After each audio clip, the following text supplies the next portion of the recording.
हाँ बच्चों, हम किसका रिवीजन स्टार्ट कर रहे हैं? AS 17 का।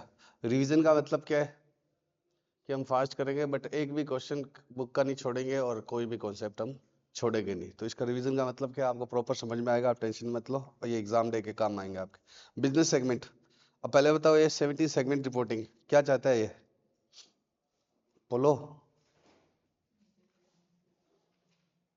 ये कहता है कि एक एंटिटी को मैं, अब जैसे कोई कंपनी है उसमें क्या क्या काम है, अब टाटा ग्रुप है इतना बड़ा, ठीक है, अगर इसकी कंसोलिडेटेड बैलेंस शीट देखोगे तो टायर का भी रेवेन्यू, सॉरी कार का भी रेवेन्यू है, ट्रक का भी रेवेन्यू है, नमक का भी है, पता ही नहीं 50 चीजों का रेवेन्यू है, सॉफ्टवेयर का भी रेवेन्यू है।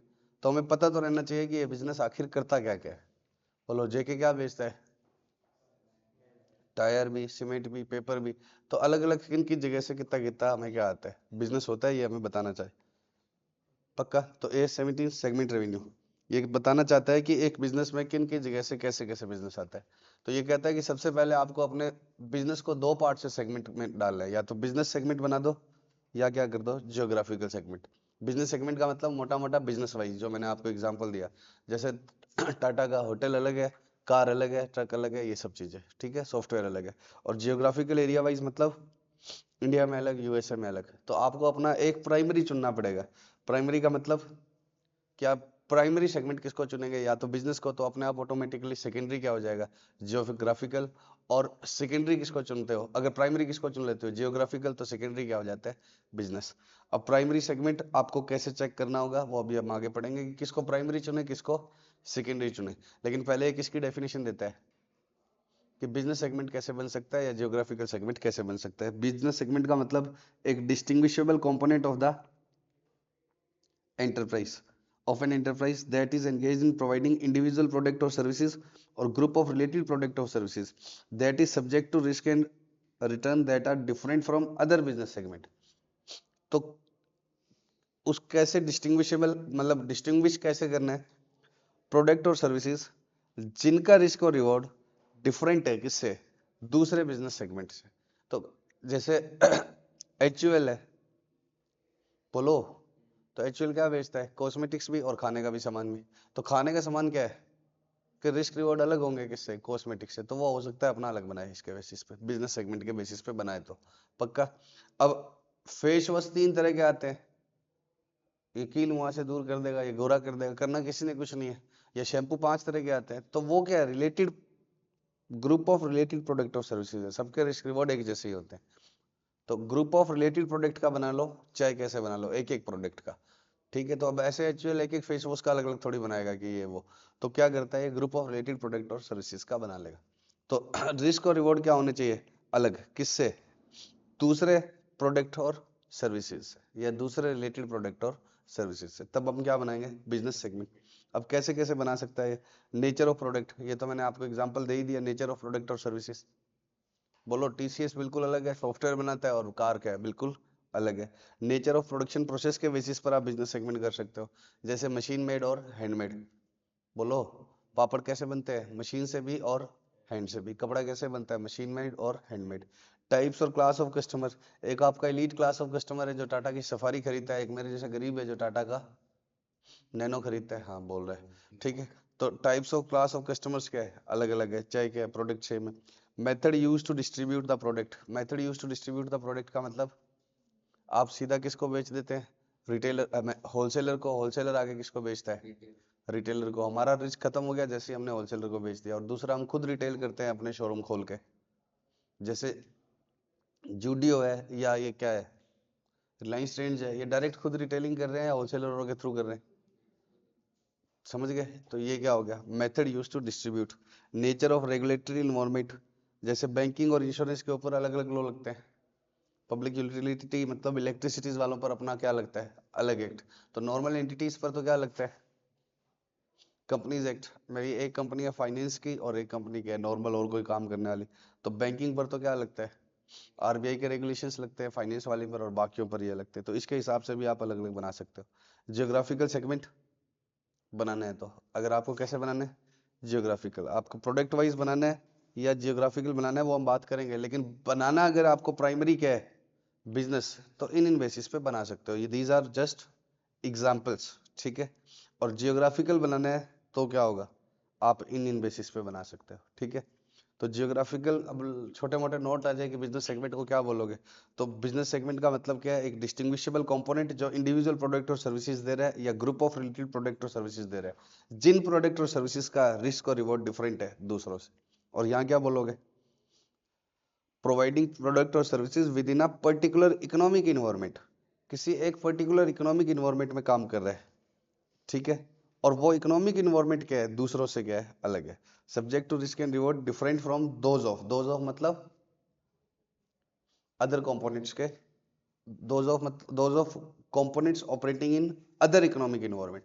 तो जब आपके इकोनॉमिक प्रोडक्ट वाली सेम है लेकिन इकोनॉमिक इन्वायरमेंट क्या है, अलग अलग, जैसे इंडिया का इकोनॉमिक इन्वायरमेंट अलग है, यूएस का क्या है, अलग है, तो उसके हिसाब से आप बनाओगे। अब सिमिलरिटी, अब आप जरूरी नहीं है कि हर देश को एक अलग इकोनॉमिक इन्वायरमेंट मानोगे। पॉलिटिकल कंडीशन, इकोनॉमिक कंडीशन क्या है के बेसिस पर आप क्या बना सकते हो, एक देश में भी बना सकते हो और हो सकता है 4 देशों को भी एक साथ कर दो। जैसे बीजेपी गवर्न स्टेट का अलग बना दिया, कांग्रेस गवर्न स्टेट का अलग बना दिया, क्योंकि इनकी पॉलिटिकल कंडीशन, आइडियोलॉजीज क्या है, अलग अलग है। टैक्सेशन लॉज क्या है, इंडिया के अलग है, दूसरे देशों के क्या है, अलग है। तो आप किसी भी तरीके से बना सकते हो कि इकोनॉमिक लॉज कैसे हैं, पॉलिटिकल कंडीशंस कैसी है, इसके बेसिस पे बना दो। पक्का। ऑपरेशंस के बीच में relationship in different geographical areas, अलग अलग जियोग्राफिकल एरियाज में जो आप ऑपरेशन चला रहे हो उन एरियाज के बीच में कैसी कैसी रिलेशनशिप है, बीच में पानी से जाता है या किससे जाता है, आपके ऑपरेशन करने के तरीके क्या हो जाते हैं, अलग अलग। शिप से जाएगा, जैसे नेपाल से हमारा यहाँ का माल कैसे चला जाता है, बाय रोड ही चला जाता है। दूसरे देशों में कैसे जाता है, शिप से जा सकता है, एयर से जा सकता है। बोलो प्रोक्सिमिटी ऑफ ऑपरेशंस, ऑपरेशंस का मतलब क्लोज, प्रोक्सिमिटी का मतलब क्लोजनेस, किसका, ऑपरेशंस का। मतलब जैसे मैं यहाँ पर क्या कर रहा हूँ, सिर्फ डिस्ट्रीब्यूशन कर रहा हूँ। जैसे इंडिया में बहुत सारी कंपनी सिर्फ किसको देखती है, इंडिया को कैसे देखती है, इंडिया और चाइना को कैसे देखा जाता है कि यहाँ बेच लो। ठीक है, और इंडिया को कुछ कंट्रीज कैसे देखने लगे कि यहाँ मैन्युफैक्चरिंग भी कर लो, लेबर सस्ती है।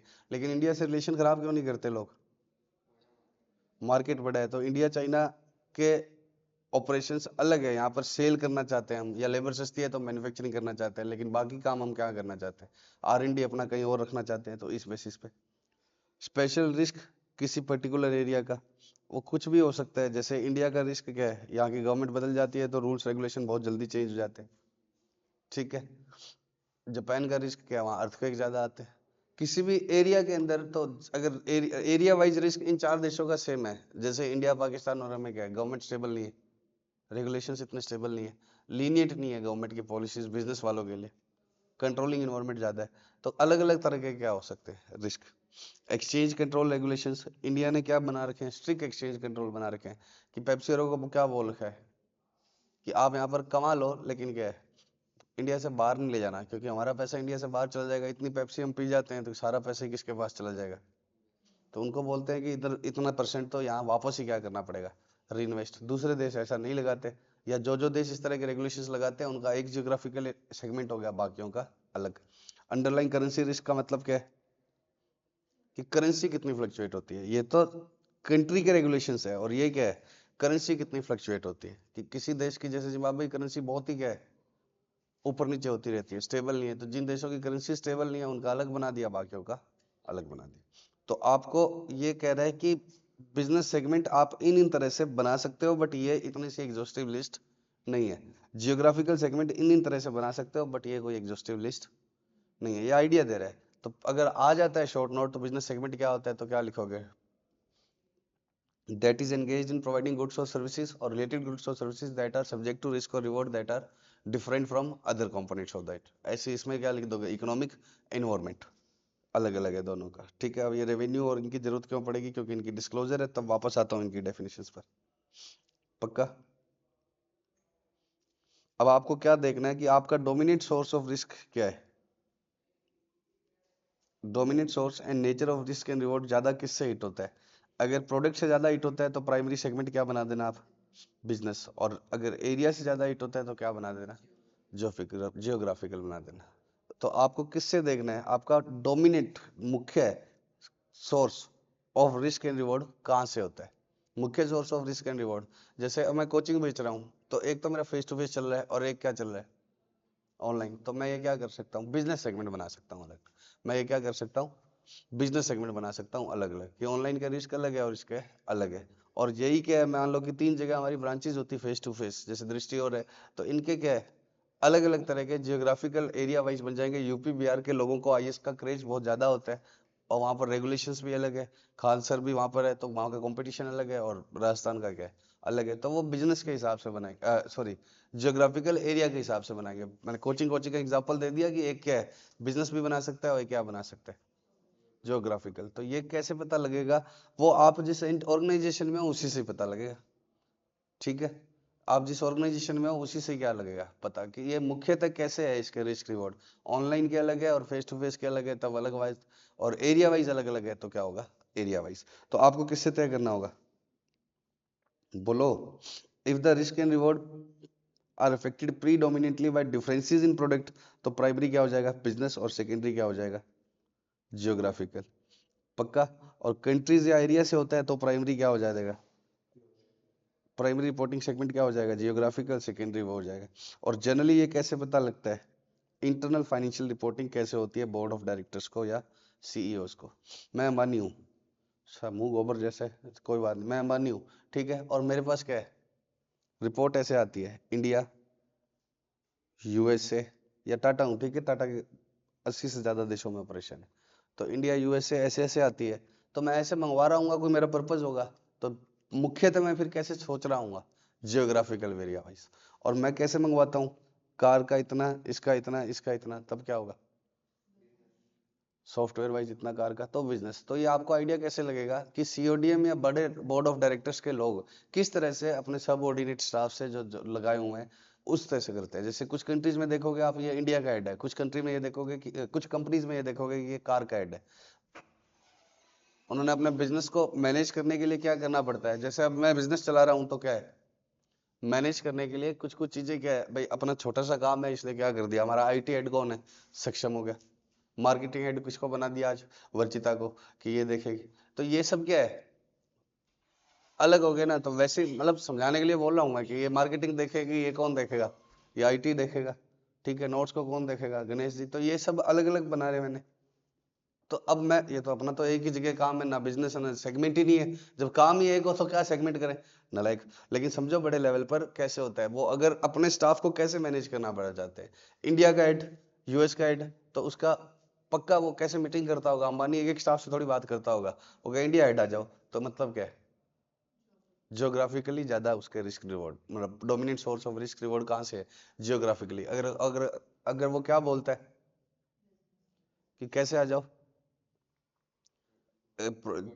ट्रेंड्स का ऐड आ जाओ, डिजिटल का ऐड आ जाओ, तो फिर क्या है, प्रोडक्ट वाइज। तो आपको उसी से ये पता लगेगा। ठीक है, अब मान लो कि आपने बिजनेस या जियोग्राफिकल एक चुन लिया, तो क्या रिपोर्ट करना है वो हम पढ़ने जा रहे हैं। ठीक है, क्या रिपोर्ट करना है वो अभी हम पढ़ने जा रहे हैं। अभी तक की बात तो बच्चों थ्योरेटिकल पार्ट का था, अगर आ जाए तो थ्योरी का क्वेश्चन आ जाए तो आ जाए, इसमें से प्रैक्टिकल बनता नहीं है। अब इसको स्टार लगा देना, रिपोर्टेबल सेगमेंट। कि अगर आपके बहुत सारे सेगमेंट है तो आप हर एक के बारे में बताओगे तो इतने बड़े बड़े एम्पायर है कि क्या होगी, बहुत ही डिटेल्ड क्या बन जाएगी सेगमेंट रिपोर्ट। आपको नोट्स टू अकाउंट्स में, ये जो इस एएस का कोई अकाउंटिंग वूटिंग नहीं है, ये एएस डिस्क्लोजर का है, और नोट्स टू अकाउंट्स में आपको क्या डिस्क्लोज करनी पड़ती है, सेगमेंट रिपोर्ट डिस्क्लोज करनी पड़ती है। ये A17 A18 दोनों किसके हैं, नोट्स टू अकाउंट्स की बात करते हैं। तो नोट्स टू अकाउंट्स में आपको क्या बनानी पड़ती है, एक सेगमेंट रिपोर्ट। कुछ सेगमेंट्स जिनको आप क्या बोलेंगे, रिपोर्टेबल सेगमेंट्स, उनके बारे में कुछ चीजें बतानी होगी। तो रिपोर्टेबल किसको बताने होगा, या तो सेगमेंट का रेवेन्यू किससे ज्यादा हो, 10% ऑफ टोटल रेवेन्यू। और रेवेन्यू लेते समय एक्सटर्नल और अदर सेगमेंट्स के साथ भी लेने हैं। जैसे मैं रेमंड हूँ, तो मैं रेमंड कपड़ा भी बेचता हूँ, और रेमंड कपड़े वाला किसको भी बेच देता है आगे, रेडीमेड वाले को। मैं रेमंड हूँ, सीधा थान भी बेचता हूँ, थान वाला कपड़ा, और रेडीमेड वाला कपड़ा भी बेचता हूँ। तो थान वाला रेवेन्यू किससे जनरेट करता है, पब्लिक से भी, और किससे जनरेट करता है, दूसरे सेगमेंट्स, अपने ही बिजनेस के। तो 10% चेक करते समय क्या देखना है, दोनों रेवेन्यू, एक्सटर्नल भी और इंटरनल भी। ठीक है, तो सभी सेगमेंट्स रिपोर्टेबल नहीं होंगे, वही सेगमेंट रिपोर्टेबल होंगे जिनका सेगमेंट का रेवेन्यू सारे सेगमेंट्स के रेवेन्यू के 10% या उससे क्या हो, ज्यादा हो। और रेवेन्यू लेते समय इंटरनल एक्सटर्नल दोनों लेने हैं। प्रॉफिट लॉस का भी मैं बताता हूँ। दूसरा तीसरा क्या क्राइटेरिया है, असेट, सेगमेंट की एसेट टोटल एसेट के कितने से ज्यादा हो, 10% से। सेगमेंट की एसेट कितने से ज्यादा हो, टोटल सेगमेंट, सभी सेगमेंट्स के एसेट के 10% या उससे क्या हो ज्यादा, 10% और मोर है, मैं कई बार बोल दूंगा 10% से ज्यादा हो, क्या है 10% और मोर है। और रिजल्ट का लिखना है कि सेगमेंट का प्रॉफिट या लॉस किससे ज्यादा हो, 10%। तो कितने, 3 क्राइटेरिया है, 2 आर, रेवेन्यू और रिजल्ट, रेवेन्यू और रिजल्ट, और तीसरा क्या है, एसेट। लाइबिलिटी लुइबिलिटी नहीं है, प्रॉफिट मतलब रिजल्ट, ठीक है। अब आओ पेज नंबर, स्टडी मटेरियल के क्वेश्चन। सर रिजल्ट में बहुत कुछ लिखा था, आपने उड़ा दिया, मैं क्वेश्चन के साथ ही बता दूंगा, टेंशन मत लो। सबसे पहले मैं रिजल्ट का ही ले रहा हूँ। रिजल्ट क्राइटेरिया के बेसिस पे रिपोर्टेबल बताने हैं, टेस्ट एंड नॉलेज का क्वेश्चन नंबर 10 है। 5 सेगमेंट है, ए बी सी डी, ये इसमें बेचारे 2 घाटे में है। तो रिजल्ट क्राइटेरिया कैसे लगाना है, पहले घाटे वालों का टोटल बताओ, 4 2 6 800, और फायदे वालों का टोटल बताना फटाफट से 15।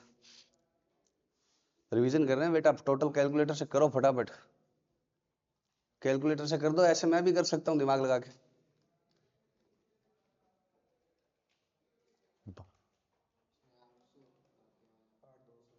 8,280। तो पहले आपको क्या करना है, प्रॉफिट प्रॉफिट वालों का और लॉस लॉस वालों का टोटल, लॉस वालों का टोटल और प्रॉफिट वालों का टोटल, ठीक है।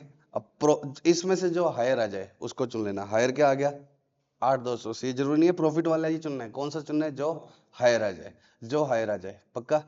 अब हायर कौन सा आ गया, 8,280। अब इसका 10% कितना आएगा, 828, 828 या उससे ज्यादा, जिसका भी प्रॉफिट या लॉस है उसको रिपोर्ट करना है। तो इसको रिपोर्ट नहीं करना, इसको करना है, इसको भी करना है। अब आप बोलो 828 से तो कम है ना, ये नेगेटिव आ रहा है, नेगेटिव नेगेटिव नहीं देखना, इसको भी रिपोर्ट करना है, इसको भी रिपोर्ट करना है, और इसको भी रिपोर्ट करना है।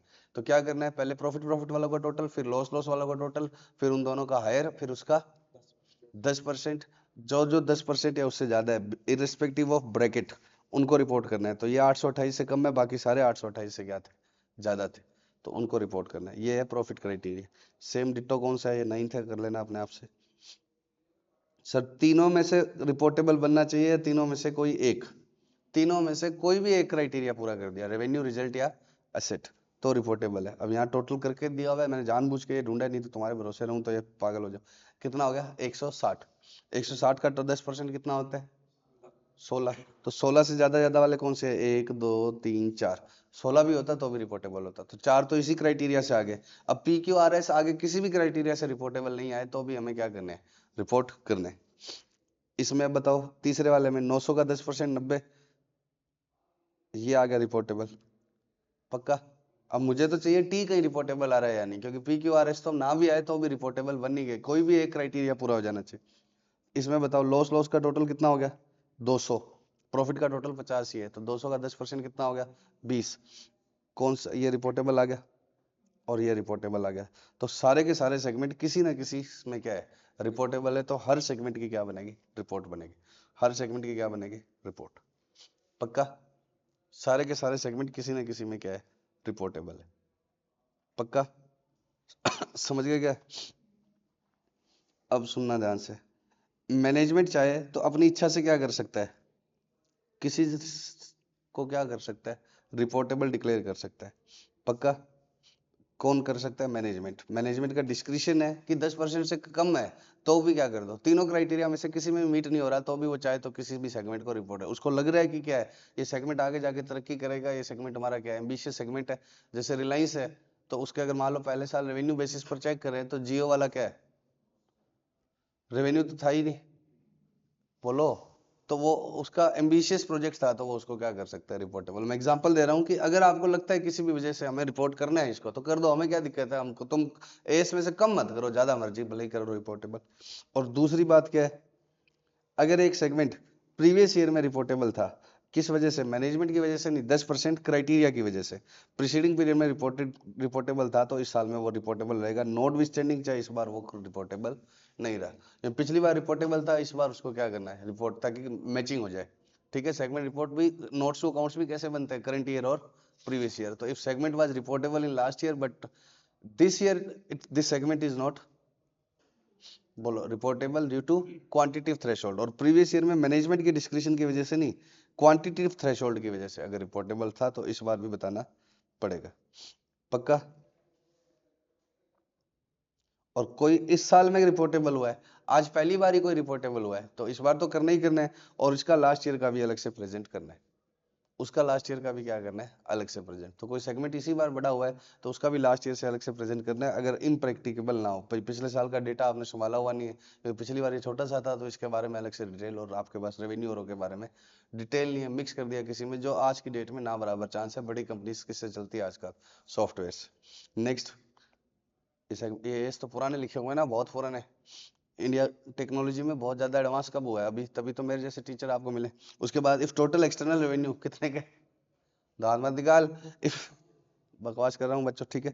If total external revenue reportable to reportable segment constitutes less than 75% of total enterprise revenue, enterprise का मतलब एक्सटर्नल रेवेन्यू, तो एडिशनल सेगमेंट आपको और रिपोर्टेबल करने पड़ेंगे जब तक क्या ना हो, टोटल 75% क्या ना हो,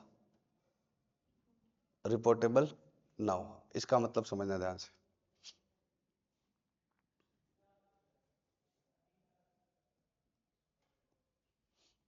ए बी, सॉरी,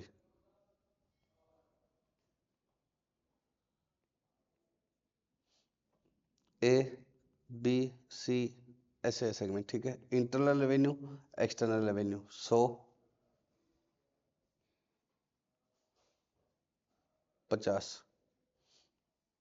500, 700, टोटल कितना हो गया? 1350। डी 600। ई एफ जी, आगे जितने भी सेगमेंट है उन सब में टोटल कितना बन रहा है? 50। बाकी जितने भी टोटल बन रहा है कितना? 50। और सबका कौन सा है यार? ये एक्सटर्नल करो, ये इंटरनल करो। ई से लेकर बहुत सारे छोटे छोटे सेगमेंट है जिनका टोटल कितना बन रहा है? 50। तो टोटल कितना हो जाएगा? एक्सटर्नल रेवेन्यू कितना हो गया टोटल?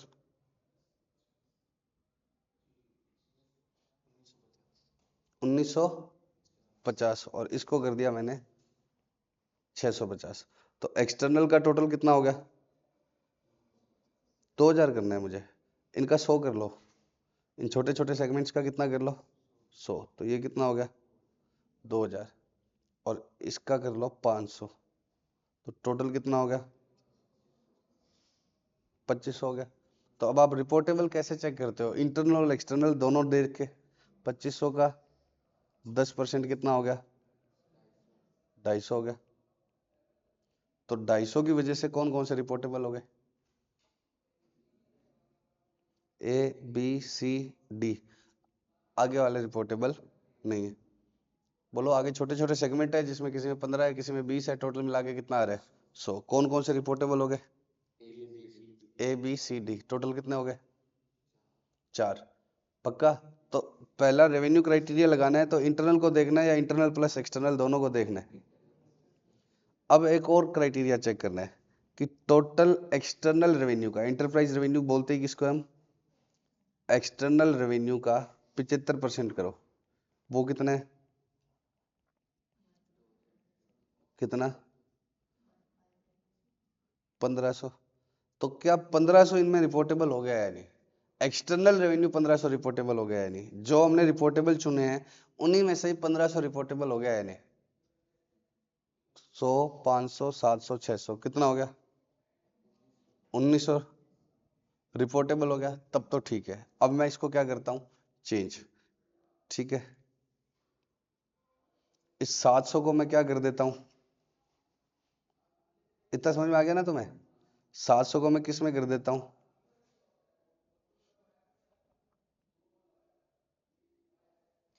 6 5 11 और 1 12, 200 कर देता हूँ। तो कितना रह गया? 500। और वो 500 इनमें है, वो 500 कितने में? इनमें है। इन छोटे छोटे में किसी का भी ज्यादा नहीं है, 10 10 20 20 से, ठीक है। वो 500 इनमें है, छोटे वाले सेगमेंट में बस 10 10 20 20 से ज्यादा नहीं है। तो टोटल कितना हो गया? 2500। 2500 का 10% कितना हो गया? वही 250। अब के रिपोर्टेबल कौन से आए? ए बी सी और सी तो आया ही नहीं। ए बी 200 किया ना? टोटल अभी भी कितना पड़ा हुआ है? 2500। तो 2500 का 10%, 250। वो 250 देते समय कौन से रिपोर्टेबल आ गए? ए, ए का दोनों मिलाकर चेक होगा। ए का दोनों मिलाकर चेक होगा ना 250, बी सी नहीं आया, डी आ गया, और आगे छोटे वालों में से कोई आएगा। पक्का? अब सुनो, टोटल कितना आएगा बोलो। ये आगे। अब एक्सटर्नल वाला चेक लगाओ। एक्सटर्नल कितना है अभी 2000, उसका 10% कितना 75% कितना आएगा 1500। अब 1500 रिपोर्टेबल आ नहीं रहा इन तीन से। इन तीन से कितना आ रहा है 6 5 11 और एक 1200, तो 300 रुपए और जोड़ो।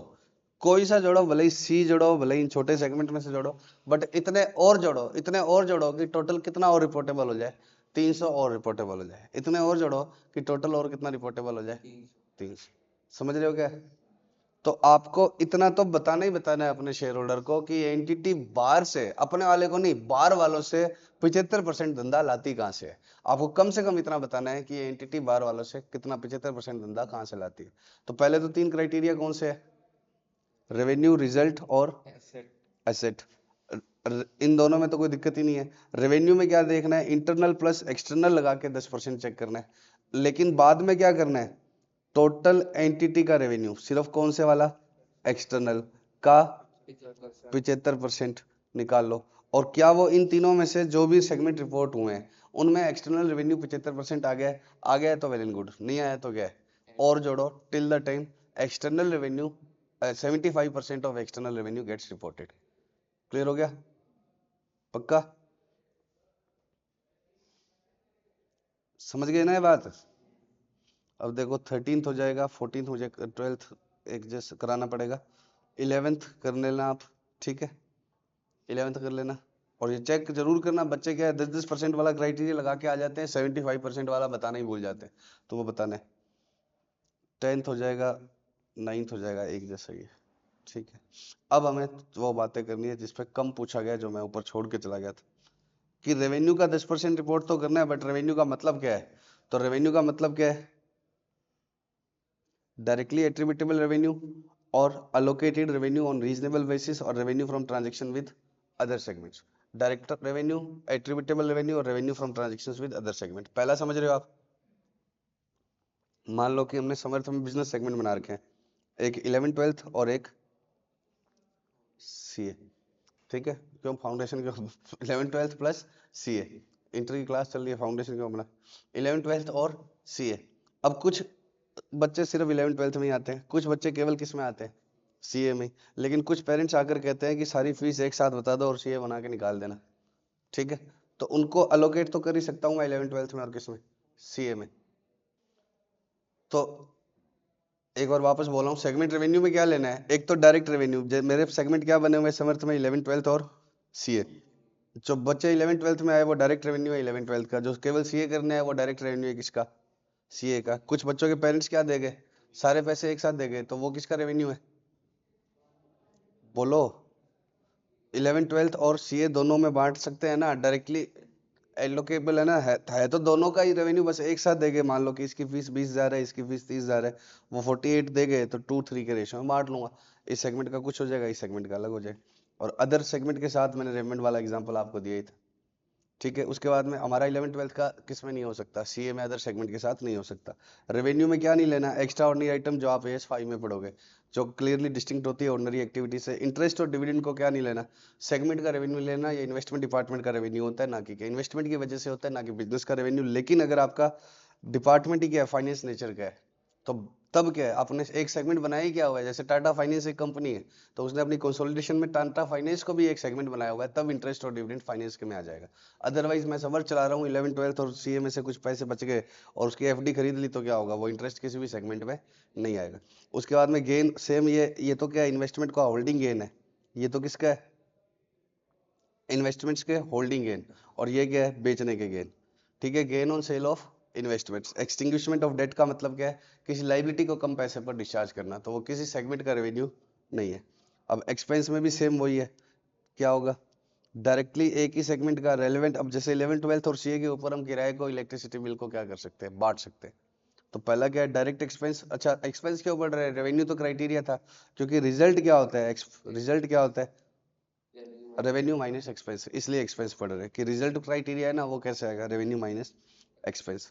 और दूसरे सेगमेंट के साथ कोई ट्रांजेक्शन किया तो रिवर्स, वो भी एक्सपेंस है। जैसे और रेडीमेड वाले ने रेमंड से खरीदा तो रेमंड थान वाले से खरीदा तो थान वाले का तो रेवेन्यू है, लेकिन किसका? रेडीमेड वाले का खर्चा है। एक्स्ट्रा ऑर्डिनरी नहीं लेना, इंटरेस्ट भी नहीं लेना जब तक क्या फाइनेंस के नेचर का नहीं हो। Loss on sale of investment और ये सब नहीं देना। इसमें क्या आ जाएगा? बाढ़ भूकंप, ठीक है, कुछ भी, कोई भी चोरी वगैरह। इनकम टैक्स एक्सपेंस भी किसका पार्ट नहीं होगा? एक्सपेंस का। वो ओवरऑल एंटिटी पे लगता है सारे प्रॉफिट निकल के। General administration cost, head office cost और अदर एक्सपेंस, ये भी किसका नहीं लेना? नहीं लेना, जो एंटरप्राइज लेवल पर लगता है। जैसे कंपनी की रजिस्ट्रेशन फीस है, किसी सेगमेंट का खर्चा नहीं है। बोर्ड ऑफ डायरेक्टर्स का अंबानी का खर्चा है, वो कभी किसी को जरूरत के हिसाब से टाइम देता है, तो वो किसी सेगमेंट का खर्चा नहीं है। पक्का? रिजल्ट हो गया। अब एसेट क्राइटेरिया में क्या है? सारी एसेट्स लेनी है, ऑपरेटिंग एसेट्स लेनी है। कौन सी? ऑपरेटिंग एसेट्स, जो उसको चलाने के लिए सेगमेंट्स के लिए क्या थी? जरूरी। और इंटरेस्ट और डिविडेंड अगर सेगमेंट रिजल्ट में इंक्लूड कर रहे हो तो फिर किसको लेना है? रिलेटेड रिसीवेबल लोन्स इन्वेस्टमेंट्स को भी लेना है। तो इन्वेस्टमेंट कब सेगमेंट एसेट का पार्ट होगा? जब इंटरेस्ट क्या है? सेगमेंट इनकम का या रिजल्ट का पार्ट है, तो तभी इन्वेस्टमेंट किसका होगा? सेगमेंट का पार्ट होगा। तभी इन्वेस्टमेंट किसका पार्ट होगा? सेगमेंट का। वो इन्वेस्टमेंट का क्या होगा? पार्ट होगा। वो किसका पार्ट होगा? इन्वेस्टमेंट का। इन्वेस्टमेंट का मतलब, सॉरी, अगर इंटरेस्ट किसका आ रहा है? रिजल्ट में आ रहा है, तो इन्वेस्टमेंट किसका पार्ट होगा? एसेट का। इन्वेस्टमेंट मतलब किसी एफडी को कब सेगमेंट एसेट मानना? जब इंटरेस्ट को किस में ले रखा है? रिजल्ट में, ठीक है। और वो मतलब सीधी सी बात, अगर फाइनेंस सेगमेंट है तो क्या होगा? रिलेटेड ट्रेड रिसीवेबल या इन्वेस्टमेंट्स या लोन्स जो दिए हुए हैं वो किसका पार्ट होंगे? एसेट का। पक्का? उसके बाद में segment asset do not include, इसमें इनकम टैक्स एसेट नहीं आएगी। जैसे डिटेल बनाते हो S22 में, या कोई टीडीएस रिसीवेबल पड़ा आपका, या क्या पड़ा हुआ, एडवांस टैक्स पड़ा हुआ है, तो वो नहीं आएगी। और एचओ के लेवल पर किए जाने वाले क्या है? एसेट्स। जैसे हेड ऑफिस, कॉर्पोरेट ऑफिस बना रखा है, वो सिर्फ ऐसे डायरेक्टर बैठते हैं बढ़िया वहां पर, तो वो क्या, जैसे अपना ऑफिस बनाया हुआ है, तो वो क्या है? किसी सेगमेंट की एसेट नहीं है। पक्का? और सेगमेंट एसेट्स कैसे लेनी है? Related allowances provision. जैसे अगर डेटर ले रहे हो तो क्या करने के बाद लेना है? Provision for doubtful debts minus करने के बाद। पीपी लेना है तो डेप क्या करने के बाद लेना है? माइनस। अब लाइबिलिटीज कहीं नहीं है, लेकिन अभी एक बार पढ़ लो, आगे बताऊंगा कि क्यों लाइबिलिटीज को भी बता रहे हैं। डायरेक्ट ये किसके उल्टा है? एसेट के उल्टा। कि ऑपरेटिंग लाइबिलिटीज लेनी है, लेकिन क्या नहीं लेनी? इनकम टैक्स नहीं लेनी, और बोरिंग्स नहीं लेनी। बोरिंग्स कब लेनी है? जब इंटरेस्ट खर्चा मानते हैं। इंटरेस्ट कब खर्चा मानते हैं? जब फाइनेंस सेगमेंट। पक्का? अब लाइबिलिटीज डिस्क्लोजर के लिए है, डिस्क्लोजर रिक्वायरमेंट है ना इस एएस की। अब आपका जो भी प्राइमरी रिपोर्टिंग फॉर्मेट बन रहा है, जो भी आपका क्या बन रहा है? प्राइमरी रिपोर्टिंग फॉर्मेट, उसके अकॉर्डिंग क्या करना है आपको? किन किन चीजों को डिस्क्लोज करना है? जैसे आपने सेगमेंट बना लिया सबसे पहले, कैसे बनाए? Business wise. फिर उसमें से 10-10% के हिसाब से रिपोर्टेबल चुन लिए। तो उन रिपोर्टेबल का रिपोर्ट क्या करना है? क्या क्या रिपोर्ट करना है? रेवेन्यू, इंटरनल और एक्सटर्नल अलग अलग करके, ठीक है। एक्सटर्नल अलग और दूसरे सेगमेंट से अलग। Result, carrying amount of assets, carrying amount बतानी है, मार्केट प्राइस नहीं। लाइबिलिटीज, तो यहाँ लाइबिलिटीज बतानी है, इसलिए डिस्क्लोजर में लाइबिलिटीज की जरूरत थी, इसलिए उसने डिफाइन किया। उसके बाद इस बार कितनी कॉस्ट इनकर करी सेगमेंट एसेट एक्वायर करने के लिए? That are expected to be used during more than one period. Tangible और एसेट इनटेंजिबल, तो पीपी कितनी खरीदी? ऐसी एसेट्स कितनी? ये क्या है सर? ये तो उसकी टोटल कैरिंग अमाउंट। जैसे मान लो 90 रुपए की ओपनिंग थी, 500 की इस बार और खरीदी तो 590, तो ये तो टोटल कैरिंग अमाउंट आ गई। और 500 क्या है इस बार वाली? जितनी पीपी खरीदी। Expected to be use for more than 12 months, मतलब वन पीरियड, मतलब पीपी। टेंजिबल और इनटेंजिबल। उसके बाद में एक्सपेंस, ये ज्यादा याद मत रखना, ठीक है, क्योंकि ये क्वेश्चन किससे आता है? रिपोर्टेबल कौन से? टोटल अमाउंट ऑफ एक्सपेंस किसका? डेप का और अमोटाइजेशन का। नॉन कैश खर्चे कितने हैं? डेप के, अमोटाइजेशन के, और कोई नॉन कैश खर्चा, जैसे इंपेयरमेंट लगाते हैं हम, कोई भी, और कोई भी नॉन कैश खर्चा, कोई प्रोविजन बनाया है, तो वो नॉन कैश खर्चे इसमें आ जाएंगे, ठीक है। पक्का? कैश फ्लो में भी अलग, अगर एंटरप्राइज जो कैश फ्लो रिपोर्ट करती है तो क्या है? Need not disclose depreciation amortisation expense. क्यों नहीं करना? वो कैश फ्लो में आ ही जाता है। उसके बाद में रिकंसिलेशन करना है। रिकंसिलेशन का मतलब जो जो सेगमेंट्स आपके क्या हो गए, रिपोर्ट हो गए, उनसे टोटल रेवेन्यू को, रेवेन्यू, रिजल्ट, एसेट, लाइबिलिटीज, इन चारों को क्या करना है? एंटरप्राइज से रिकंसाइल करना है। किसको किसको? रेवेन्यू, रिजल्ट, एसेट तो याद रहेंगे ही रहेंगे। चौथा क्या हो गया? लाइबिलिटीज। मैं बताता हूँ। जैसे आपके पास सेगमेंट था ABCDE, ठीक है। 100, 50, 200, 10, 350, 200, 100। अब एक बार दिमाग मत लगाना, मान लो ये तीन रिपोर्टेबल आ गए, मान लो ये तीन रिपोर्टेबल आ गए, तो आपने रेवेन्यू कितना लिखा? 150, 210, 350। और टोटल एंटिटी का रेवेन्यू आपने कितना लिखा होगा? टोटल एंटिटी का रेवेन्यू कितना लिखा होगा आपने? 100, 200, 300, 200 और 100, 200, 300, 300, 300, 600 और 900 लिखा होगा। एंटिटी के रेवेन्यू में आप ये थोड़ी लिखते हो। तो 900 को रिकंसाइल करो इन तीन का टोटल लिख दोगे पहले कितना? 300, 200, 500 और 600 कितना हो गया? 350, 150, 500, 700 लिख दिया इन तीन का टोटल। फिर क्या लिखोगे? अदर अनरिपोर्टेबल सेगमेंट या नॉन रिपोर्टेबल सेगमेंट, उनका कितना है? 300। फिर क्या लिख दोगे? इंटर सेगमेंट रेवेन्यू को एक्सक्लूड करवा दोगे, कितना? 110। तो ये क्या हो जाएगा? टैली हो जाएगा। ये क्या हो जाएगा? टैली। पक्का? तो समझ गए ना? तो एंटिटी के रेवेन्यू को और सेगमेंट रेवेन्यू को क्या करना है? रिकंसाइल करके देना है। कौन से सेगमेंट रेवेन्यूज को? जो रिपोर्टेबल है। और 4 बातें हैं ऐसे की ऐसे, ठीक है? Revenue, result, asset, liabilities. अगर किसी एंटिटी ने अपना प्राइमरी सेगमेंट किसको चुना हुआ है? बिजनेस को, तो बिजनेस वाली डिटेल तो आएगी, तब भी उसको सेकेंडरी में क्या क्या बताना पड़ेगा? सेगमेंट रेवेन्यू किन से? उन जियोग्राफिकल एरियाज से जहां पर 10% और मोर एंटरप्राइज रेवेन्यू। जैसे मान लो टाटा ने अपना सेगमेंट रेवेन्यू क्या चुना हुआ है? सेगमेंट क्या चुना हुआ है? कार और ये सब ऐसे चुना हुआ है, ठीक है? बिजनेस सेगमेंट चुना हुआ है। तो अभी उसको जिन जिन कंट्रीज से 10% या ज्यादा रेवेन्यू आ रहा है, जिन जिन कंट्रीज से 10% और ज्यादा रेवेन्यू आ रहा है, उनको क्या करना होगा? अलग से बताना होगा कि इस कंट्री से हमारा प्राइमरी तुमने बिजनेस बता ही दिया, लेकिन सेकेंडरी में तब भी ये बताना पड़ेगा। और कैसे मानना पड़ेगा कि किस कंट्री से? जैसे मैं इंडिया का हूँ लेकिन यूएस में रह रहा हूँ, तो मेरा इंडिया का रेवेन्यू माना जाएगा यूएस का। तो लोकेशन ऑफ कस्टमर के हिसाब से डिसाइड करना है। तो किस कंट्री का रेवेन्यू है? जिस कंट्री का कस्टमर है। समझ गए? हाँ या ना? उसके बाद total carrying amount of assets भी बतानी पड़ेगी, जहां जहां पर आपकी 10% या ज्यादा एसेट्स जियोग्राफिकल। अब टाटा का क्या है? जैगवार लैंड रोवर कहीं और है, टेटली कंपनी कहीं और है। तो जिन जिन जियोग्राफिकल लोकेशन में आपकी टोटल एसेट्स का 10% या ज्यादा है, तो वो भी आपको बताना पड़ेगा, भले ही प्राइमरी सेगमेंट आपका कौन सा है, बिजनेस। और उसके बाद में वही जिन जिन एरियाज में ये पड़ी है, वहां पर इस बार कितने की एसेट्स खरीदी, वहां इस बार कितने की खरीदी। 10% और मोर वाली जो है, वहां पर इस बार वो था ना कि एक तो क्लोजिंग एसेट्स बतानी है और एक क्या बतानी है? इस बार कितनी खरीदी, तो वो बतानी है आपको, ठीक है? और एसेट्स का मतलब, रेवेन्यू का मतलब सेम वही रहेंगे जो स्टार्टिंग में डेफिनेशन पड़ी थी। और प्राइमरी रिपोर्टिंग फॉर्मेट अगर आपका क्या है? जियोग्राफिकल है। प्राइमरी अगर आपका क्या है? जियोग्राफिकल, तो आपको क्या करना पड़ेगा? बोलो। बिजनेस सेगमेंट चुनने पड़ेंगे। कैसे चुनने पड़ेंगे? बोलो। प्राइमरी अगर जियोग्राफिकल है, तो बिजनेस के बारे में कुछ तो बताना पड़ेगा। आपकी प्राइमरी रिपोर्ट कैसे बन रही है अब टाटा की? मान लो area wise, India, USA, Japan ऐसे बन रही है, तो भी आपको क्या बताना पड़ेगा? Segment revenue from external customer और total carrying amount of assets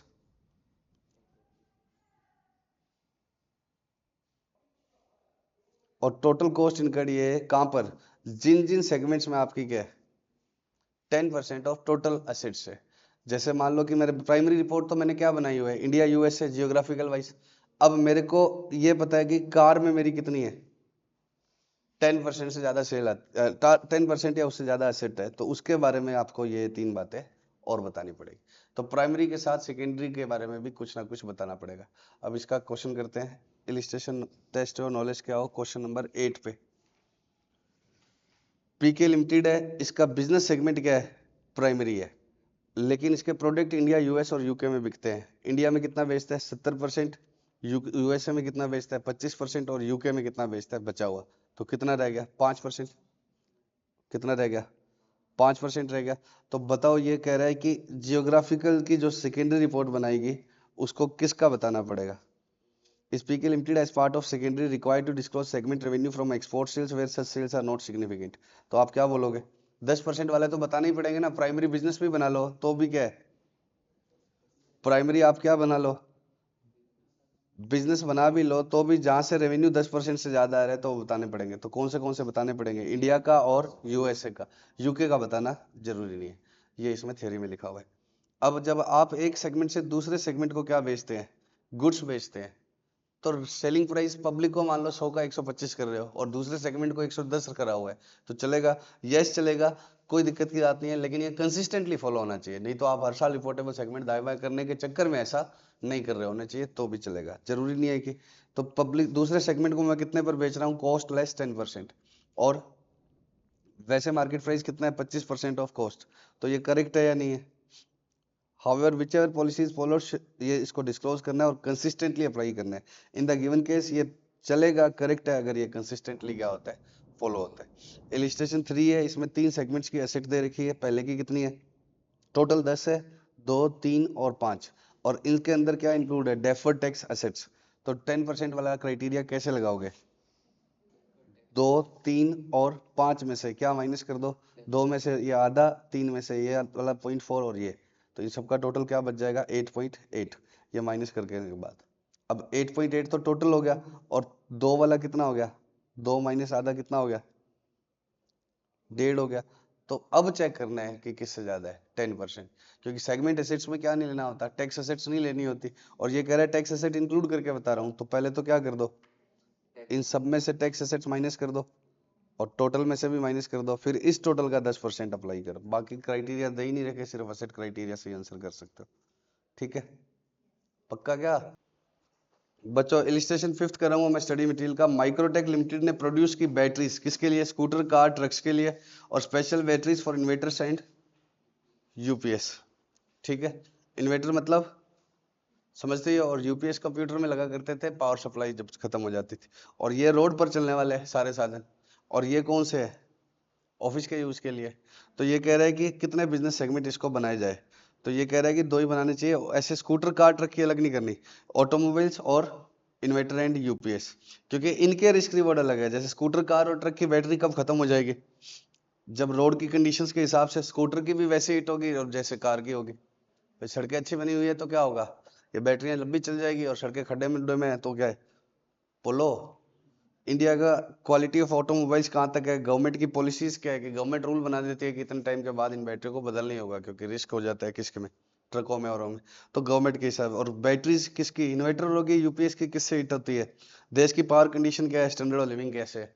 power condition का मतलब लाइटें कम जाती है तो ये बैटरियां ज्यादा चल जाती है, लाइटें कम ज्यादा जाती है तो ये जाकर बताइए लाइट तुम्हें।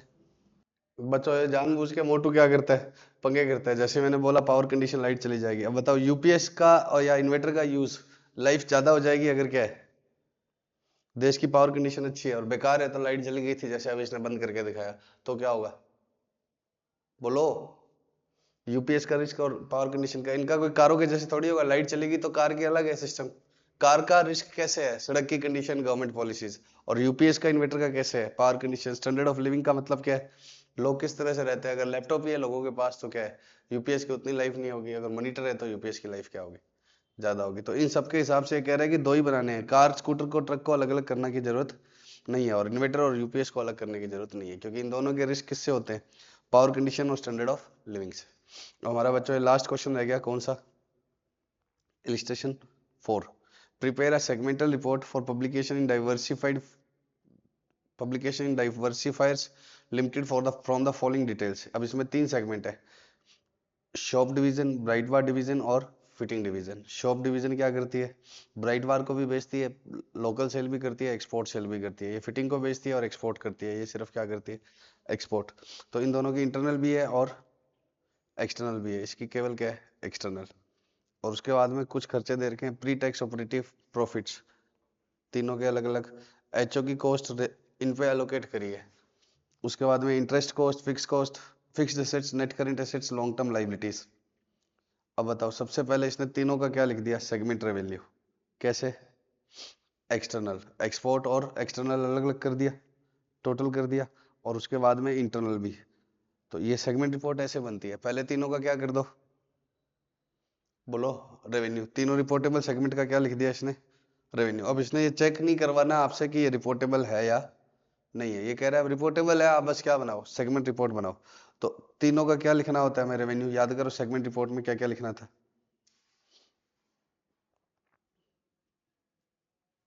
बोलो।